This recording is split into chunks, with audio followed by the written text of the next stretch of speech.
materi yang kita bahas seru banget ya. Saya sebenarnya udah lama nggak sabar nunggu ada bukunya nanti dikeluarin Masa Sony gitu ya. Tentang energi kepasrahan ini dahsyat banget. Dan saya juga secara pribadi sering ya ngerasakan ketika sudah zero, sudah ya Allah aku nyerah. Pertolongan datang. Sering ajaib seperti itu, Ustaz. Jadi contoh ya, Cinta Quran Center itu, Ustaz. Itu selesai itu justru di pandemi, Ustaz. Di pandemi. Jadinya di pandemi, Ustaz. Di pandemi, duitnya juga banyaknya masuk di pandemi. Wakaf itu tertinggi di pandemi. Kapan itu? Ketika energi kepasrahan berkumpul. Jadi sampai udah ya Allah, udah nggak tahu lagi mungkin nggak ya nih selesai pandemi lagi gitu kan. Dan kita nggak tahu waktu itu ujungnya kapan kan? Kita nggak tahu ujungnya kapan. Udah kita zero kan aja. Begitu zero, rekeningnya nggak zero rupanya. Allah. Langsung pembangunan tuntas ini, Masya Allah. Nah, saat ini yang hadir semua pasti ingin sekali ya, namanya manusia ingin mencapai cita-citanya ya. Beberapa kali saat mau menikah gagal lagi. Apa mungkin kurang pasrah atau sudah terlalu pasrah? Nah ini menarik dibahas nih ya. Apa justru bukannya Ustaz secara logika manusia gitu ya, kalau orang udah pasrah berarti ya sudah nggak ada apa-apa lagi, nggak akan terjadi sesuatu, something happennya nggak dapet gitu ya. Nah atau justru ada energi apa di balik kepasrahan ini? Nah ini nggak sabar semua Ustaz kita. Tafadhol Ustaz, saya juga ingin menyimak banget nih surrender insyaallah. Baik, Masya Allah, hatur nuhun Ustaz. Bismillahirrahmanirrahim. Kawan-kawan sekalian, penyimak setia Cinta Quran TV. Dan sebenarnya kalau ngomongin energi kepasrahan, hidupnya Ustadz Fatih Cinta Quran Center dengan berbagai ceritanya itu udah jadi contoh yang betul-betul nyata ya. Dan alhamdulillah jadi saksi juga saatnya waktu peresmian kemarin diundang sama Ustadz Fatih. Dan betul itu di saat pandemik yang ketika itu belum jelas ujungnya kapan. Jadi memang ini tema yang menarik, Zat. Ini tema yang menarik yang coba saya angkat di buku terbaru ini. Ada sebuah paradoks, Zat. Sebagaimana yang tadi antum sampaikan, ada sebuah paradoks ini yang kadang-kadang kita sulit memahami. Manusia itu kadang terjebak di antara salah satu dari dua kutub ini. Yang pertama, ada orang yang atas nama pasrah, atas nama berserah, yang akhirnya membuat dia nggak action, nggak membuat dia berupaya seoptimal mungkin. Jadi yang dia gunakan itu keyakinan yang lugu kepada Allah. Itu kutub yang satu. Di kutub yang lain ada orang atas nama usaha, sampai akhirnya dia merasa perlu berjuang sekuat-kuatnya, sampai seakan-akan usaha dia itulah yang bisa menentukan nasib. Jadi ini seperti paradoks, tapi sebetulnya ini dua kutub yang bisa jadi satu kesatuan yang indah. Makanya judul yang kita pilih nih kawan-kawan sekalian di Renungan Fajar kali ini tentang The Beauty of Surrender, a Beautiful Surrender, kepasrahan yang indah, berserah yang indah. Bagaimana dalam satu sisi kita memegang kendali di hidup kita, karena memang Allah juga memberikan kita kemampuan untuk memilih respon terbaik, pikiran terbaik, ucapan yang baik-baik, perasaan yang baik-baik, tindakan yang baik-baik. Allah berikan kita free will ya, Allah berikan kita kebebasan untuk mengambil tindakan, dan sambil juga secara sadar kita berserah penuh kepada Rabb semesta, terkhusus untuk memang sesuatu yang itu di luar kendali kita. Tapi poinnya tadi seperti yang sering disampaikan juga sama Ustadz Fatih Karim. Jadi banyak orang salah paham, berserah itu seperti seakan-akan tuh menyerah, padahal berserah itu bukan menyerah dengan keadaan, bahkan sebaliknya. Orang yang berserah kepada Allah itu nggak akan menyerah terhadap apapun. Jadi unstoppable. Lagi-lagi ini satu diksi yang satu diksi yang saya suka banget dari Ustadz Fatih, unstoppable. Justru orang yang berserah kepada Allah, dia nggak akan menyerah terhadap apapun. Ya, sebagaimana yang sering dibahas juga nih sama Ustadz Fatih yang Quran surat Ali Imran ayat 160 itu kan, tentang pertolongan Allah. Iyansurkumullahu fala ghaliba lakum wa iyakhdzulkum faman dzalladzi yansurukum min ba'di. Kalau Allah nolong kamu, nggak ada yang bisa ngalahin kamu. Allah. Tapi kalau Allah membiarkan kamu, siapa yang menolong kamu? Dan menarik, ayat ini dibungkus dengan tawakal ujungnya kan, wa 'alallah falyatawakkalul mu'minun. Bagaimana energi unstoppable, bagaimana energi pertolongan Allah. yang sampai kalimatnya kalau Allah udah nolong, siapa yang mau ngalahin kamu? Itu dibungkus dengan eh, apa? Tawakal, dibungkus dengan berserah. Jadi itu yang pertama, Azad. Eh, Berserah itu bukan menyerah dengan keadaan, bahkan sebaliknya orang yang berserah kepada Allah dia nggak akan menyerah terhadap apapun. Nggak ada lagi yang bisa ngalangin dia, nggak ada lagi yang bisa menghentikan dia, karena udah dorongan energinya itu langsung nyambung ke Rabb semesta. Kemudian berikutnya berserah itu bukan di akhir, jadi berserah itu dari awal dalam prosesnya sampai akhir. Jadi berserah itu bingkai dari setiap gerak langkah kita. Sebagaimana ayat populer kan yang kita semua pasti hafal, fa idza azamta fatawakkal 'alallah. Ketika kita sudah punya tekad yang kuat, ya bingkai, bungkus semua itu dengan fatawakkal 'alallah. Jadi ini dua kutub yang menjadi satu kesatuan yang indah, dan saya tertarik gitu untuk membahas tema ini lebih dalam. Eh, yang pertama, kalau kita ngomongin beautiful life, kita semua pengen, Bapak Ibu, teman-teman, sahabat cinta Quran yang dirahmati Allah, kita pasti kepengen punya hidup yang indah. Ya, hidup kita cuman sekali, cuman sebentar. Kita pasti berharap kesempatan yang Allah berikan ini menjadi sebaik-baiknya hidup yang indah. Dan ternyata kalau kita ngomongin hidup yang indah itu kan bukan hidup yang tanpa masalah. Ya. Jadi makanya sebagaimana satu ayat dalam Quran yang kita semua ini hafal, fa idza faraghta fansab wa ila rabbika farghab. Ketika selesai satu karya, ya selesai satu masalah, bangkit lagi siap menyambut karya yang lain. Ustadz Wati Karim selesai Cinta Quran Center, apakah berhenti? Enggak, terus ya. Studio lagi dibangun, wah itu keren banget ya. Bangun, dan itu ya, masalah dalam hidup nggak pernah berhenti, dan yang namanya kehidupan perpindahan kan dari suatu masalah ke masalah yang lain. Jadi hidup yang indah jelas bukan hidup yang tanpa masalah. Kalau saya memahami kawan-kawan sekalian, hidup yang indah itu hidup ketika kita punya dada yang lapang. Tadi ya, dalam keadaan berat, dalam keadaan pandemik, dalam keadaan situasi yang nggak mudah. Bagaimana di titik itu kita tetap mengupayakan kelapangan itu ada dalam dada kita. Sebagaimana kalau kita pelajari polanya doa Nabi Musa alaihissalam, ketika beliau harus berhadapan dengan sebuah persoalan yang itu nggak mudah, harus ngadepin Fir'aun, satu tantangan, satu masalah yang sangat berat. Ternyata dalam doanya, yang pertama kali diminta sama Nabi Musa itu dada yang lapang. Ya.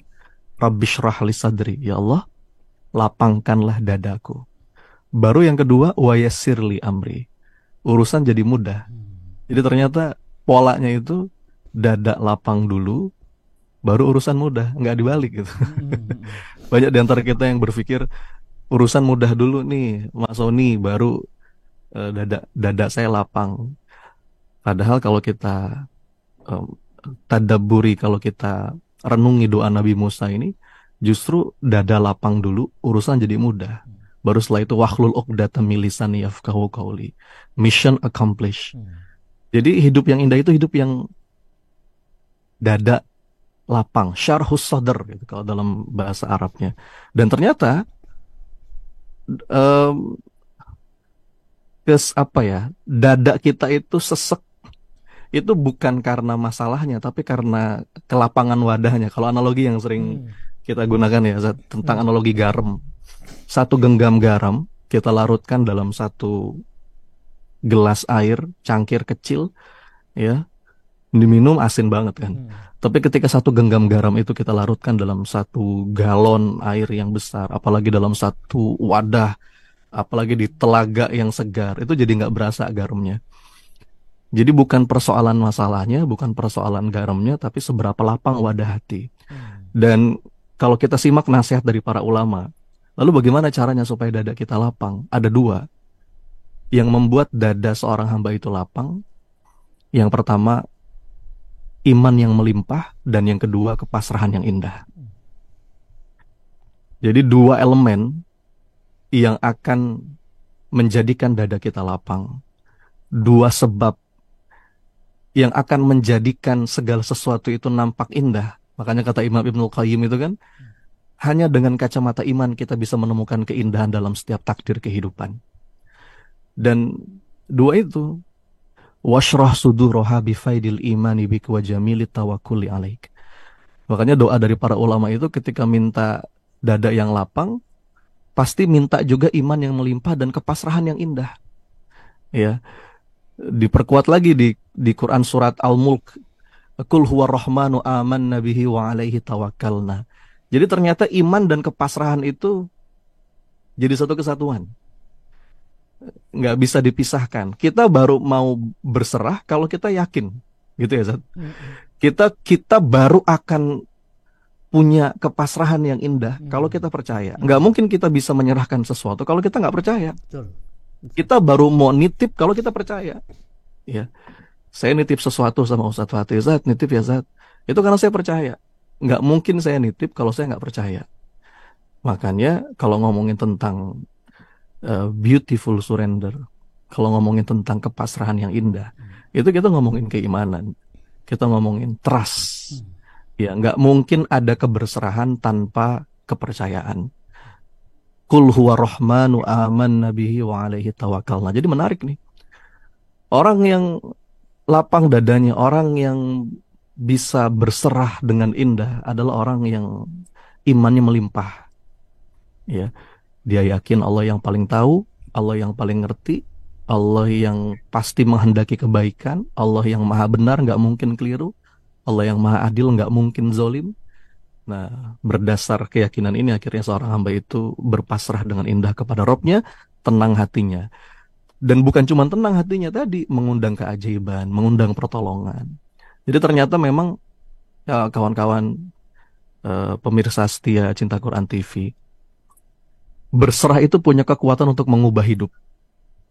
Ya. Kalau istilah saya, life changing power of surrender. Berserah itu punya kekuatan, yang punya energi ya, tadi kata Ustadz Fatih, untuk betul-betul mengubah hidup kita.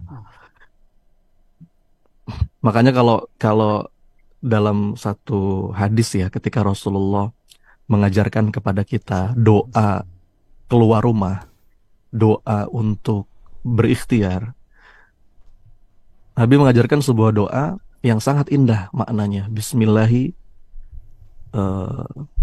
tawakkalna 'alallah.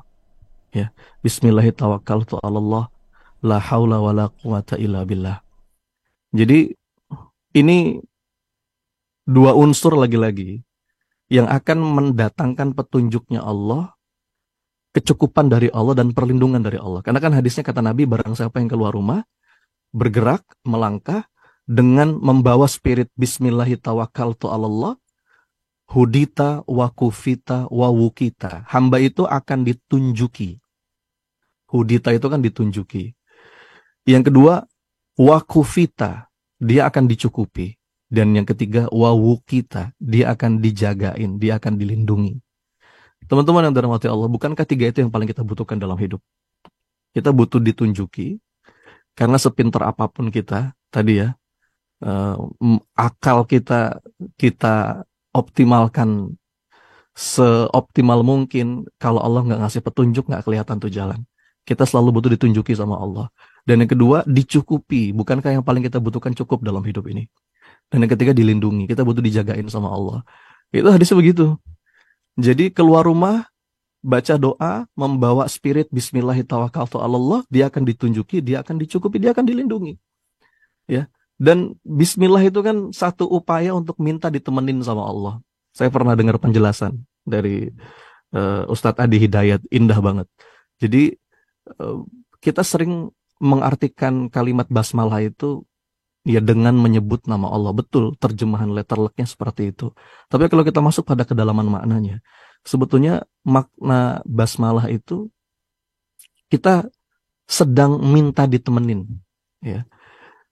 Huruf ba dalam kalimat basmalah itu punya 3 makna paling tidak. Yang pertama, musohabah. Yang kedua, ashabun. Yang ketiga, sohibun. Ya. Sohibun, kita meminta Allah menemani tiap langkah. Makanya ada dalam doa safar itu, Allahumma anta sahibu fis safar. Ya Allah, temani hamba. Jadi sejatinya begitu kita mengucap basmalah, kita itu lagi minta ditemenin sama Allah. Ya Rob, temani hamba. Please don't leave me alone. Dan tawakal tu Allah, kita titip apa-apa yang memang di luar jangkauan kita. Maka spirit minta ditemenin dan spirit nitip ini yang akan membuat seorang hamba itu ditunjuki, dicukupi, dilindungi. Jadi itu kalau kita bahas secara spiritual ya, orang yang berserah itu akan ditunjuki, dicukupi, dilindungi. Lalu apalagi kekuatan dari berserah yang itu bisa mengubah hidup seseorang. Ternyata dalam banyak riset, orang itu kalau sudah mengakses energi berserah, itu berserah itu punya energi yang sangat kuat. Karena levelnya sudah sampai spiritual power. Jadi gini, teman-teman sekalian. Orang itu untuk bisa berubah, dia butuh dorongan, ya. Baik itu dorongan internal maupun dorongan eksternal. Ya, dan itu kalau kita bagi bisa jadi 3 level tuh. Ada dorongan rasional, ada dorongan emosional, ada dorongan spiritual. Contoh yang sering saya pakai begini. Ada orang misalkan pengen berhenti merokok. Dia butuh energi untuk mendorong dirinya sampai dia bisa berhenti merokok. Ada yang dorongannya mungkin karena dorongan rasional. Ya. Kenapa berhenti merokok? Ya, secara rasional ini nggak sehat. Oh, saya nggak mau mas, nanti di masa tua saya sakit-sakitan. Jadi ya memang nggak ada pilihan lain, harus berhenti merokok karena mudaratnya lebih banyak. Itu dorongan rasional. Ada orang berubah karena dorongan emosional. Dalam contoh yang sama misalkan, kenapa pengen berhenti merokok? Saya nggak mau jadi teladan yang nggak bagus buat anak-anak saya. Saya udah punya anak misalkan. Saya harus jadi contoh ayah yang baik. Karena saya nggak pengen juga anak-anak saya nanti ngikut kejelekan ayahnya. Itu udah masuk dorongan emosional tuh. Tapi yang paling kuat itu seseorang berubah ketika dorongannya dorongan spiritual. Spiritual power kalau bahasanya Ustadz Fatih. Ketika dia berubah karena kepengen disayang sama Allah, kepengen dimaafin sama Allah, kepengen diampunin sama Allah. Saya nggak kepengen mas nanti dicatat sama Allah jadi hamba yang zalim, menzolimi tubuh anugerah karunia yang sudah Allah kasih. Dan itu energi yang paling kuat. Dan energi berserah itu ada di titik itu. Ya, ada di titik itu. Jadi yang pertama yang perlu kita sama-sama pahami, berserah itu bukan menyerah dengan keadaan. Justru orang yang berserah kepada Allah, dia nggak akan menyerah terhadap apapun. Yang kedua, berserah itu punya kekuatan, punya energi untuk mengubah hidup. Ya, berserah itu upaya aktif, bukan pasif. Jadi, kalau kata salah seorang sahabat itu, beda antara berserah dan terserah. Ya. Karena kalau kalimat terserah itu kadang-kadang belum berserah, apalagi kata terserah itu diucapkan oleh seorang wanita yang ditanya mau makan apa kan gitu. Makan apa? Terserah. Nah, terserahnya itu agak beda tuh. Terserahnya itu bermakna masa kamu nggak tahu sih aku mau makan apa di jam segini dalam keadaan seperti ini. Kamu kan udah lama jadi suami aku. Harusnya kamu tahu udah mau makan aku mau makan apa. Terserah itu kalau dari katanya beda dengan berserah. Yang pasti berserah itu upaya aktif, bukan pasif. Kalau kita masuk pada terminologi Quran, teman-teman yang dirahmati Allah, ada 3. Ada 3 terminologi yang paling tidak saya temukan yang Allah gunakan dalam Quran untuk menjelaskan, menggambarkan apa itu berserah. Yang pertama tawakal, sebagaimana tadi sudah kita bahas. Yang kedua itu tafwid, dan yang ketiga itu taslim. Jadi tawakal, tafwid, taslim. Dan kalau kita masuk pada kedalaman maknanya, yang menarik adalah 3 terminologi ini semuanya upaya aktif, ya, bukan pasif. Dan tadi ada banyak banget dampak positif ketika seorang hamba itu mau mengakses 3 hal ini. Wa may yatawakkal 'alallah fahuwa hasbuh. Barang siapa yang bertawakal kepada Allah, Allah akan cukupi keperluannya. Ada lagi kalimat dari Nabi Musa ketika beliau berdakwah kepada Fir'aun, ngurusin Bani Israel. Kalimatnya wa ufawwidu amri ilallah. Aku menyerahkan urusanku kepada Allah. Jadi berserah itu upaya aktif. Kalau kita masuk pada terminologi tawakal misalkan, ada sebuah hadis yang sangat terkenal, ini sering dibahas. Ketika ada salah seorang sahabat ya yang atas nama tawakal kemudian tidak mengikat untanya, lalu kata Nabi, ikat untamu kemudian bertawakal kepada Allah. Itu satu. Yang kedua, bagaimana Rasulullah itu menggunakan juga analogi burung ketika menjelaskan tentang tawakal. Kata Nabi, seandainya kalian benar-benar bertawakal kepada Allah, tentu kalian akan diberi rezeki sebagaimana burung diberi rezeki. Burung itu pergi di pagi hari dalam keadaan lapar, kemudian dia kembali di sore hari dalam keadaan kenyang. Dan Rasulullah nggak mungkin main-main dalam menggunakan sebuah analogi. Dan kalau kita perhatikan, burung itu betul-betul berupaya aktif. Ya, yang pertama burung itu bangun pagi. Ada nggak burung yang kesiangan? Kecuali burung sakit ya. Burung itu dia keluar menghentakkan kakinya, melawan gaya gravitasi. Dia mengepakkan sayapnya kuat-kuat. Burung itu dia siap terbang jauh. Burung itu pakai insting gitu, nggak mungkin dia terbang ke tempat yang kira-kira nggak ada makanan di situ. Dia gunakan instingnya. Sebagian dia makan, sebagian dia bawa, dan tekun seperti itu dari mulai bisa terbang sampai burung itu mati. Jadi ini menunjukkan dengan jelas bahwa berserah itu adalah upaya aktif, bukan pasif. Kalau dalam bahasa saya, kawan-kawan sekalian, berserah itu upaya aktif yang memperindah ruang kendali. Dalam hidup ini, sekali lagi, ada sesuatu yang itu memang dalam kendali kita, ada sesuatu yang itu di luar kendali kita. Ya. Dan untuk apa-apa yang di luar kendali kita, kita perlu berdamai. Ya. Dan untuk apa-apa yang ada dalam kendali kita, optimalkan sebaik mungkin. Dan itu yang akan jadi pertanggungjawaban kita di hadapan Allah. Kita nggak akan diminta pertanggungjawaban untuk hal-hal yang memang di luar kendali kita. Yang ada hisapnya itu adalah sesuatu yang memang dalam kendali kita. Ya. Jadi ada controllable, ada uncontrollable. Nah, di sini kita perlu memahami agar kita bisa mendudukkan ini dengan tepat gitu. Untuk apa-apa yang memang bisa kita ubah, kita perlu punya keberanian untuk mengubah. Untuk apa-apa yang memang nggak bisa kita ubah, kita perlu berdamai dan berserah. Dan juga kita minta Allah berikan kebijaksanaan untuk membedakan keduanya. Makanya kata Syekh Ibnu Athaillah dalam salah satu nasihat yang sangat indah, arih nafsaka minat tadbir, fama qama bihi ghairuka anka la takum bihi li nafsik. Ini kalimat indah banget teman-teman. Istirahatkanlah dirimu dari sesuatu yang itu memang di luar kendalimu, sesuatu yang sudah diatur oleh selainmu. Arih nafsaka minat tadbir. Karena apa-apa yang sudah diatur oleh selainmu, jangan kamu ikut campur ngatur. Begitu kita masuk ke zona yang itu memang di luar kendali kita, kita akan stres, kita akan capek.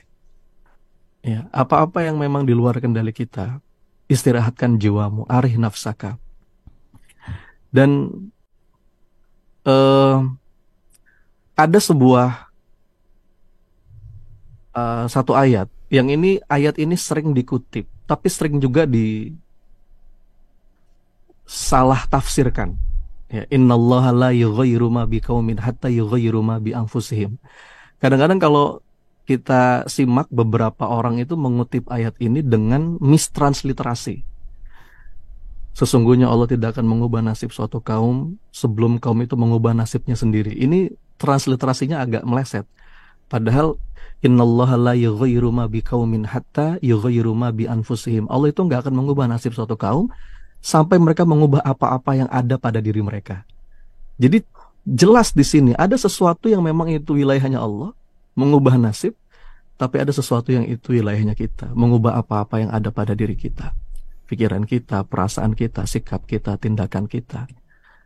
Begitu kita memahami dua zona ini, maka kita akan bisa memaknai kepasrahan itu dengan indah. Dada kita akan lebih lapang dan kita punya energi untuk mengubah hidup. Mungkin gitu sih, Ustaz. Masya Allah, luar biasa. Setiap kata ya Ustadz Sony itu, setiap pilihan diksi itu tepat ya. Memang langsung Allah kirim ya lisan-lisan Ustadz Sony pagi ini untuk menghujam ke dada-dada kita ya teman-teman ya. Masya Allah. Yang pertama yang bisa saya simpulkan, saya nggak mencatat ya, saya merekam ini. Kalau mencatat bisa hilang, tapi kalau merekam kayaknya rekaman saya susah hilang. Kalau saya wafat baru hilang. Masya Allah, Masya Allah. Jadi yang pertama sebabnya ya, sebab tawakal, sebab berserah itu iman ya. Jadi kita tidak akan punya kepasrahan, kita tidak akan mungkin menyerahkan sesuatu, urusan anak, urusan istri, urusan bisnis, urusan apa lagi yang mencemaskan hidup kita. Ya, kita kenal dulu Allah, iman dulu ya. Maka kalau imannya mantap, buahnya manis. Nah, buahnya itulah kepasrahan. Jadi semakin kokoh itu fondasi, semakin tinggi gedung, no problem, nggak ada masalah. Jadi apa rahasia kenapa generasi sahabat radhiyallahu anhum ajmain mereka itu kokoh, bahkan nyawa mereka hilang, harta mereka hilang, semua mereka hilang, mereka tidak punya apa-apa lagi kecuali Allah. Ternyata rahasia terkuat mereka itu adalah iman yang kokoh, tak tergoncangkan. Jadi sahabat semuanya ingat nih ya, sebelum antum menyerahkan sesuatu, kenali dulu siapa yang antum serahkan. Saya ya, ini Masya Allah, handphone saya ini banyak banget curhat pribadinya banyak orang ya, termasuk juga teman-teman artis, hijrah dan yang lainnya. Sampai hal-hal yang, maaf Ustadz, sampai hal-hal yang paling aib. Kenapa mereka cerita ke saya? Karena mereka trust, mereka percaya. Nggak mungkin Ustadz Fatih cerita ke orang, nggak mungkin cerita ini akan bocor, nggak mungkin. Nah, bagaimana kita kepada Allah? Ya, semakin kokoh kita yakin pada Allah, semakin dahsyat tingkat keberserahan itu. Hanya Engkau ya Allah, cukup Engkau ya Allah, hasbunallah wa ni'mal wakil. Hasbunallah, hasbunallah, cukup Engkau ya Allah. Aku gak butuh yang lain, aku gak butuh pujian manusia, aku gak butuh pertolongan manusia. Catatan pertama teman-teman, sebab keberserahan itu iman. Yang kedua, catatan penting pada pagi hari ini, Masya Allah ya, ketika kita berpasrah bukan terserah. Karena buah dari yang kita dapatkan, mimpi-mimpi yang kita bisa capai, itu justru sempurna dengan kita bergantung kepada Allah, tapi ikhtiarnya maksimal. Kita sering lupa. Ada dua kutub tadi Ustaz Sony cerita. Yang satu sangat mendewa-dewakan ikhtiar ya, yang satu lagi sangat mendewa-dewakan sudahlah gitu ya. Nah, di mana kita harus mengambil dua titik energi ini? Yakni faidza azamta fatawakkal 'ala Allah. Allah itu ada pada saat awal memulai aktivitas. Jadi ditemanin Allah, ma'allah, billah, lillah itu di awal. Insyaallah. Kita sering kali Ustaz, itu di akhir. Nah, udah kita udah usaha, nanti hasilnya terserah Allah. Enggak gitu ternyata, konsepnya keliru. Konsepnya justru ketika azam. Azam tuh niat. Faiza azamta. Ustaz, mohon doanya. Ini niat banget, saya udah niat tahun ini pingin haji. Faiza azamta ya. Faiza azamta. Orang udah niat azam, sudah punya azam itu sejak awal. Azamta fa. Ya, maka segeralah bertawakal kepada Allah. Dan indah Ustaz, jawaban Allah ketika menutup ayat ini. Innallaha yuhibbul mutawakkilin. Masya Allah. Allah justru cinta sama orang yang berpasrah padanya. Allah tuh, ya Allah Ustaz, kalau Allah udah cinta sama kita, mau apa Ustaz? Mau apa? Selesai sudah ya. Beres. Masya Allah. Kayak Ustadz Sony tuh baru pulang dari Mekah udah di Mekah lagi. Saya bilang, Ustadz antum enak banget ke Mekah ke Madinah Allah. tuh kayak ke Ciawi kalau dari Bogor gitu ya.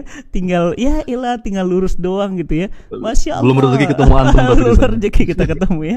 Insyaallah Ustadz nanti kita berangkat bareng Ustadz ya. Amin amin ya Allah. Buat umroh surrender nanti kita di sana. Wah. Masya Allah, Masya Allah. Jadi ketika kemudian Allah udah cinta Ustadz, aduh, cuma ngebatin doang Ustadz. Itu ada guru saya, Masya Allah, karomahnya luar biasa Ustadz.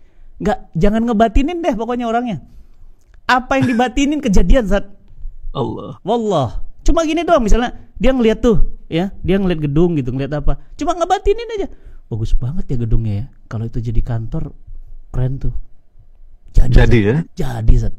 Masya Allah. Dia ngeliat tuh mobil gitu, ini mobil keren banget. Dia ngebatin doang, nggak boleh ngebatin pokoknya, karena batinnya tuh wifi-nya nyambung saat ke langit saat. Allah. Nggak boleh ngebatin, dia bilang ini keren banget nih, kita akuisisi. Jadi, Zat. Jadi hati-hati sama orang-orang yang dicintai Allah. Apa yang dia minta dapat, apa yang dia nggak mau nggak jadi. Masya Allah. Saya teringat saat ini ada hadis qudsi, dan ini selalu jadi hadis qudsi favorit saya secara pribadi. Teman-teman boleh catat. Apa kata Allah Subhanahu wa taala, jika ya hambaku mendekat denganku, berpasrah denganku sejengkal, aku akan sehasta untuknya. Jika dia sehasta, aku sedepa. Jika dia berjalan mendekatiku dengan kepasrahan itu, maka aku akan berlari menujunya. Bayangin, kita jalan, Allah berlari mendekati kita. Dan ini yang menarik nih, digaris bawahi, ditebelin. Dan kata Nabi SAW dalam hadis qudsi ini, dan jika aku sudah mencintainya, maka aku akan jadi matanya ketika melihat, aku akan jadi telinganya ketika mendengar, dan aku akan jadi kakinya ketika melangkah. Ini hadis powerful. Ini yang pagi ini masih tidur-tiduran, wah rugi ini. Ini saya coba Ustadz Sony bayangin, aku akan jadi telinganya ketika mendengar itu. Allah, berarti kan pendengarannya tajam sekali. Dan ketika aku melihat, dia akan jadi mataku ketika melihat, dan aku akan jadi kakinya dia ketika dia melangkah.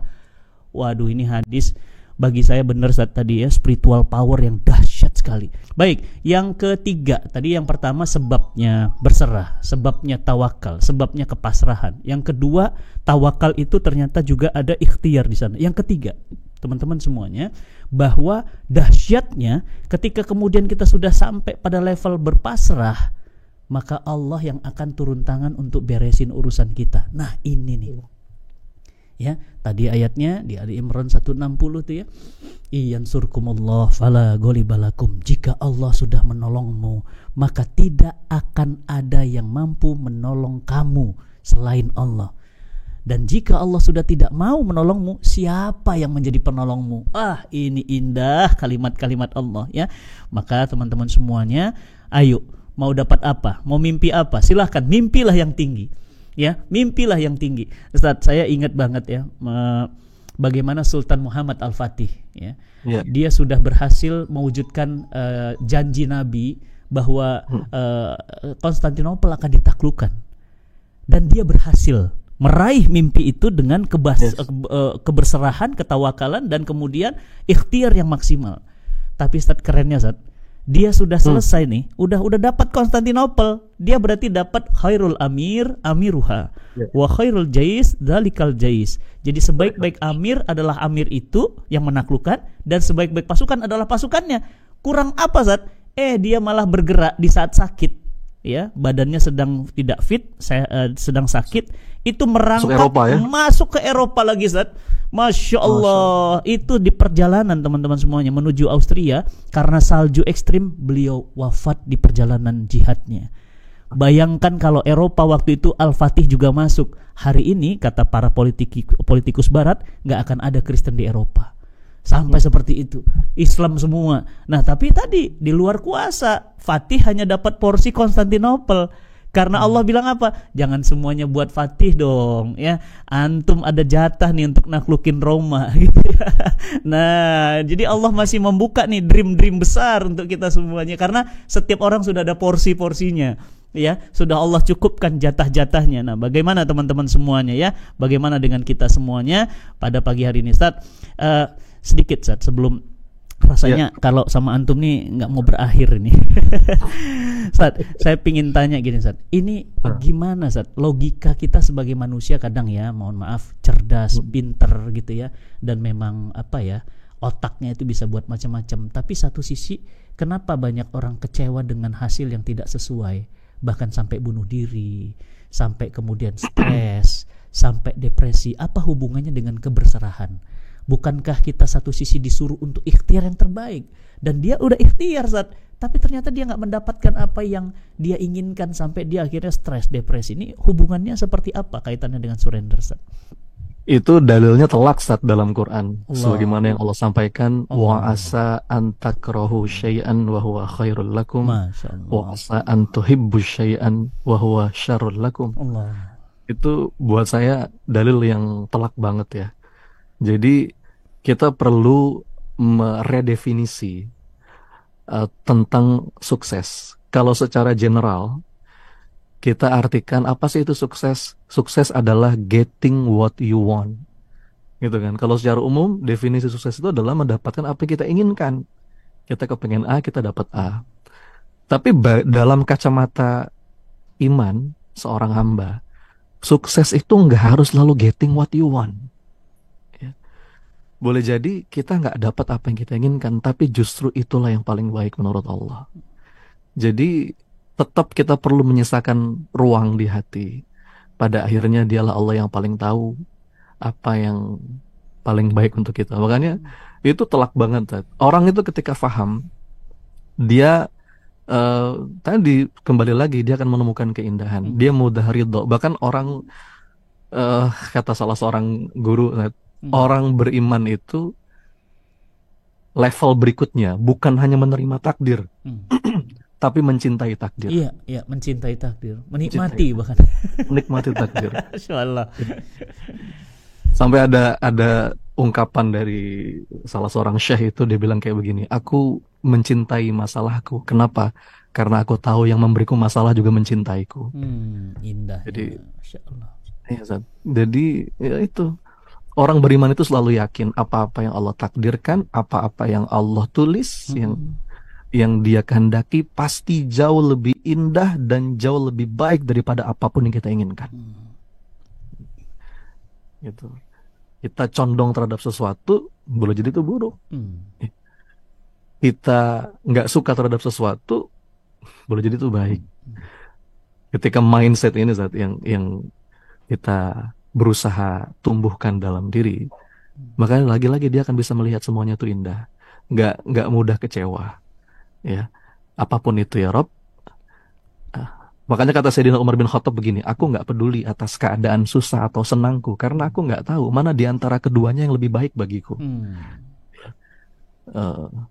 Dalam riwayat yang lain, aku nggak pernah mengkhawatirkan apakah doaku dikabulkan atau tidak. Karena ketika seorang hamba digerakkan lisannya, diilhamkan untuk berdoa kepada Allah, maka itu tanda Allah sedang berkehendak memberinya karunia. Ya. Dalam bentuk yang paling baik pada waktu yang paling tepat. Aku nggak pernah khawatir. Tugas kita berupaya sepenuh raga, berdoa sepenuh rasa, lalu bingkai semua itu dengan berserah sepenuh jiwa. Kalau kata Syekh Ibnu Athaillah, kalimatnya begini, la yakun ta'akhuru amadil ata ma'al ilhahi fid du'a mujiban liya'sik. Jangan sampai keterlambatan atau diakhirkannya pemberian Allah untukmu padahal engkau sudah bersungguh-sungguh berdoa, engkau sudah bersungguh-sungguh berusaha, lalu membuat engkau putus asa. Karena fahuwa dhamina lakal ijabah. Allah sudah menjamin pengabulan doa setiap hamba. Tapi fima yakhtaruhu lak la fima takhtaru li nafsik. Dalam bentuk yang dia pilih untukmu, bukan dalam bentuk yang engkau pilih. Wa fil waqtil ladzi yurid la fil waqtil ladzi turid. Pada waktu yang dia kehendaki, bukan pada waktu yang engkau kehendaki. Ketika mentalnya begitu, Zat, ya, every moment is a bless. Setiap momen itu indah. Ya. Indah. Jarang kecewa. Tadi mencintai takdir, menikmati takdir. Masya Allah. Ini kacamata iman tuh begitu Zat, ya. Makanya orang yang kalau kacamatanya udah iman saat itu semua tuh bening aja tuh. Semua tuh bersih, indah gitu ya. Nggak ada yang salah, nggak ada yang disesali, nggak ada yang ditangisi gitu ya. Nggak ada yang wah Masya Allah. Bayangkan teman-teman semuanya, kalau kita punya kacamata kayak gitu, gimana kira-kira memandang hidup. Sedih banget saat kemarin ada anak salah satu kampus terbaik di Indonesia bunuh diri menjelang wisuda, ya kan? Allah. Ya, dengar kabar ya, karena ayah ibunya yang berpisah itu tidak hadir saat wisudanya. Mungkin dia kecewa di saat bahagianya, saat mungkin 4 tahun 5 tahun dia berjuang pingin bisa wisuda. Saat itu dia harusnya mendapatkan apresiasi dari manusia, khususnya ayah ibunya. Saat itu dia tidak mendapatkannya. Nah tadi kan, maka dia kemudian mengakhiri nyawanya, mengakhiri hidupnya yang indah ini gitu ya. Nah, sayang sekali kalau kemudian dia punya kacamata iman ya, bahwa hadanya orang tua adalah kebaikan, ketidakhadirannya juga adalah kebaikan. Sebagaimana Ustadz sampaikan tadi, Masya Allah luar biasa, akan happy aja gitu ya, happy aja Ustadz ya. Ada dikasih, dia akan bersyukur, dia akan menikmati ya. Syukur itu sebagaimana dia bersabar. Makanya syukur dan sabar itu dua hal yang membuat Nabi itu ajib, kata Nabi ya. Ajib, amazing. Kalau bahasa kita tuh amazing gitu ya. Amazing tuh ajib. Kalau bahasa Arab tuh kan orang bilang ajib gitu ya. Kalau kita kan sering ajib ya. Itu amazing ya. Apa yang amazing? Ketika kemudian dia dapat ujian, dia bersabar, dia dapat pahala bersabar. Itu baik baginya. Ketika dia dapat kebaikan, dia bersyukur, dia pun bersyukur, itu baik baginya. Gak ada ruginya, Zat. Nah, jadi teman-teman semuanya mulai hari ini ya, jangan ada lagi rasa kesel, kok aku mintanya Ilham, dapatnya kok Rudi gitu ya. Mintanya si Meti gitu ya, dapatnya si Rini gitu ya. Nah, itu pasti Allah sudah atur sedemikian rupa gitu ya, supaya antum ini mendapatkan banyak kebaikan-kebaikan dengan orang-orang yang ada di samping antum hari ini ya. Masya Allah. Ustaz, minta closing statement Ustaz di akhir sesi ini, sehingga nanti nggak terputus energinya, nggak terputus semangatnya. Minta satu pukulan lagi ke dalam diri kita, sehingga kita bisa terlecut pagi ini dengan semangat berserahan Ustaz. Ya, teman-teman, kalau kita ngerasa kok banyak ketidaknyamanan dalam hidup gitu, jadi lawan dari beautiful surrender itu obsessive controlling, zona nafsu. Kok jiwa tuh kayaknya hampa, selalu ngerasa kurang, terus nggak pernah ngerasa cukup, sering cemas, ya, kosong. Ada pesan dari Maulana Rumi, try something different, surrender, ya. Cobalah sesuatu yang berbeda, berserah. Berserah itu dorongan yang begitu kuat yang akan mengubah hidup kita, ya, dan tadi akan mengantarkan kita menjadi hamba yang justru penuh energi. Try something different, surrender. Oh, itu kalimat penutup yang powerful ya. Jadi lakukan sesuatu yang tidak biasa orang lakukan ya, berpasrah. Dan ingat, berpasrah bukan terserah ya. Masya Allah ya. Kalau terserah tuh beda, tapi kalau berpasrah selalu menggantungkan hati kepada Allah, sehingga Allah akan ikut campur pada urusan antum. Dan kalau Allah sudah ikut campur, maka seluruh masalah beres, clear semua ya, dan hasilnya terbaik. Teman-teman semuanya, terima kasih dan selamat menjalankan aktivitas hari ini. Saya doakan Allah mudahkan semuanya, Allah kuatkan hati kita, dan Allah berikan keputusan-keputusan terbaik buat antum hari ini. Dan bagi yang sakit saya doakan sehat sempurna, bagi yang sehat gunakan sehatnya di jalan takwa insyaallah.